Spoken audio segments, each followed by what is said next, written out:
آج اتوار ہے 20 نومبر 2022 24 ربیع الثانی 1444 ہجری۔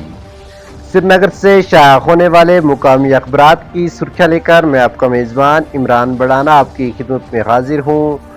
آئیے شروعات کرتے ہیں آج کی چند اہم سرخیوں سے۔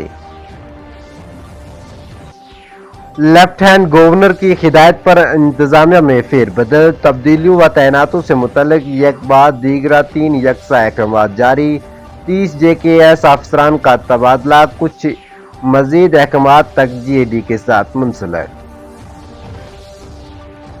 اگر سرکار کے پاس پیسے نہیں تھے تو تعمیراتی سرگرمیاں شروع کیوں کی؟ غلام جیلانی پرزا، چیف انجینئر آفس کے باہر ٹھیکیداروں کا احتجاج، چیف سیکرٹری اور LG سے مداخلت کی اپیل۔ بجلی فیس میں اضافے کے باوجود شہر و گاؤں میں بجلی کا بحران جاری، عام لوگ مشکلات کے شکار، پیشہ ورانہ امتحان کے لیے تیاری کر رہے طلبہ و طالبات میں ذہنی کوفت کا شکار۔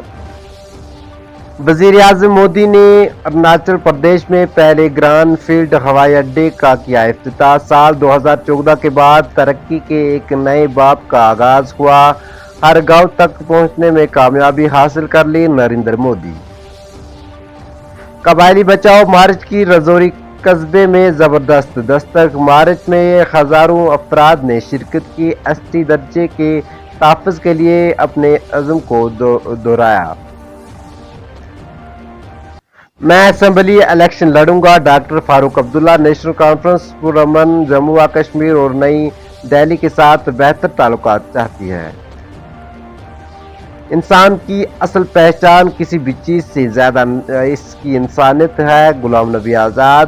کا سنت نرنکاری مشن امن کی تبلیغ کرتا ہے اور بنی نوح انسان کے اختلافات کو مٹا دیتا ہے۔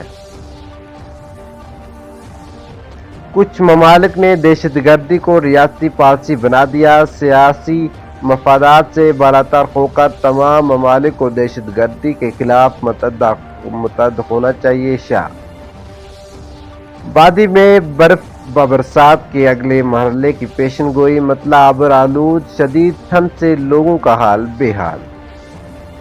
LOC کے نوشہرہ سیکٹر میں دراندازی کی کوشش، فوج کا ایک درانداز کو مار گرانے کا دعویٰ، آپریشن خنس جاری۔ اسکولوں میں نئے داخلے امتحانات کے بعد ہی ہوں گے، سردیوں کے دوران کوئی بیس فیس نہ لیا جائے، ڈائریکٹر ایجوکیشن۔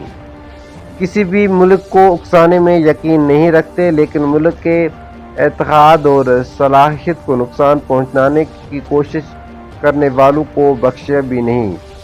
دہشت گردی جیسے عالمی مسائل کو جڑ سے اکھاڑ پھینکنے کے لیے عالمی حمایت حاصل کرنے میں کامیاب ہوئے راجناتھ سنگھ۔ ناظرین، یہ تھی آج کی سرخیاں، اس کے ساتھ ہی مجھے دیجیے اجازت، اللہ حافظ۔